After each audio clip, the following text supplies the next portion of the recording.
Morning, children.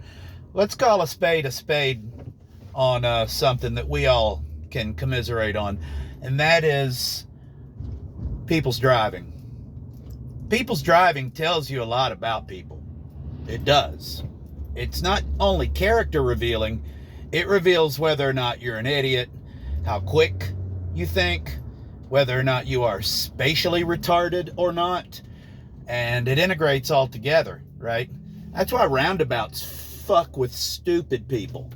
Because let's be real, children, it's stupid people that can't get through roundabouts. You really only need to go through one once or twice before you generally get it and can integrate it all into a plan of action that you undertake every time you get to a roundabout. And that is basically you go until you're not supposed to go, right?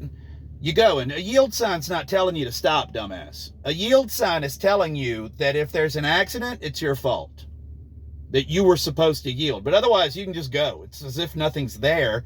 It's just going to be your fault if you hit somebody. That's what the yield sign says. Most people don't get that. If you ask a lot of people, well, I say most, a lot of people don't get that. If you ask a lot of people what a yield sign is for, they'll tell you you're supposed to slow down and look. No, you're not. You're not supposed to do anything but not hit somebody. That's what a yield sign is. And so once you're in the roundabout, you've got the right of way. There are no yield signs as you roundabout. You can literally go around the roundabout forever and never stop if you feel like it, right? Like it's there for you if you want to do that. It's like a ride, merry-go-round that you control. But we got one here in Winder where you got two lights on either side of some train tracks. You actually got that a lot in Winder because train tracks run right through downtown Winder. So on either side of the train tracks, you've got main thoroughfares to one degree or another. And then you got all these little bottlenecks where people try to cross back and forth to avoid these main thoroughfares. All right, so what ends up happening is you get people that are overwhelmed with all of that. You got train tracks, you got two different lights, you got left-hand turns, you got right-hand turns, you got people not parking on the train tracks, people are parking on the train tracks, trying to avoid it, blah, blah, blah. It's too much. It's too much. People don't know what the hell, they don't know how to drive normally.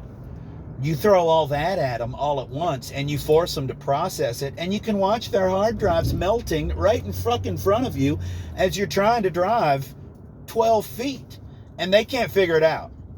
Because on the one hand, like, they want to be like super duper extra super careful and be a good person and do it right and let everybody else go and all this other shit. And that's not how it works, fucko.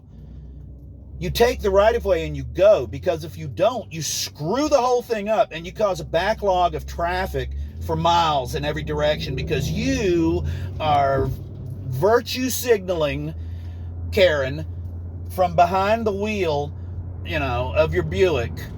Stop it. Drive your fucking car. All right, later, y'all.